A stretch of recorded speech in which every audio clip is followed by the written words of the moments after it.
10 मार्च 2022 वो तारीख जो बीजेपी के लिए किसी पर्व से कम नहीं है, क्योंकि 5 राज्यों में हुए विधानसभा चुनाव में बीजेपी ने 4 राज्यों में फतह हासिल की है।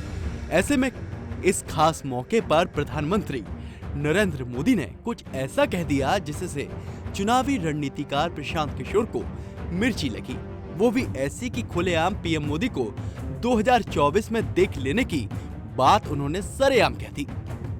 तो चलिए बात को ज्यादा उलझाते नहीं हैं और पूरे मसले से आपको रूबरू कराते हैं। लेकिन उससे पहले आप पहली फुर्सत में चैनल सब्सक्राइब करिए, वीडियो को लाइक करिए और शेयर करिए। तो बात यह है कि सियासी तौर पर देश के सबसे बड़े और अहम राज्य उत्तर प्रदेश में बीजेपी ने एक बार फिर बड़ी जीत हासिल की है। ऐसे में उत्तर प्रदेश विधानसभा चुनाव को साल 2024 के लोकसभा चुनाव का सेमीफाइनल माना जा रहा था।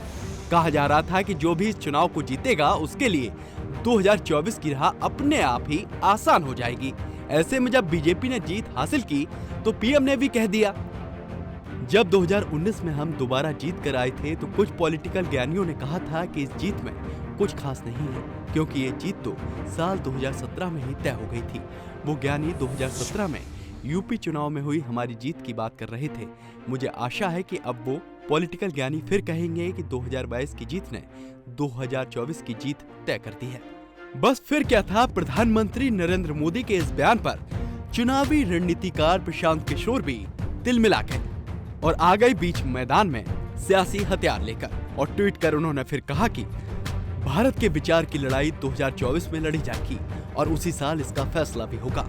किसी राज्य से इसका फैसला नहीं होगा। साहिब इस बात को जानते हैं, इसीलिए बड़ी चतुराई से एक राज्य के चुनाव नतीजों का इस्तेमाल विपक्ष के ऊपर निर्णायक मनोवैज्ञानिक बढ़त बनाने के लिए कर रहे हैं। उनके नैरेटिव में मत फंसिए और ना ही उसका हिस्सा बनिए। मतलब प्रशांत किशोर का संदेश साफ है कि अभी 2024 में एक बड़ी लड़ाई बाकी है। खैर सच तो यह है कि प्रशांत किशोर लगातार बीजेपी के खिलाफ मोर्चा बनाने में जुटे हुए हैं।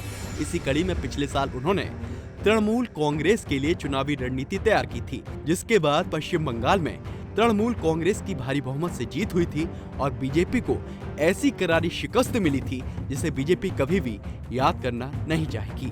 जिसके बाद प्रशांत किशोर ने कांग्रेस आलाकमान से भी संपर्क साधा था।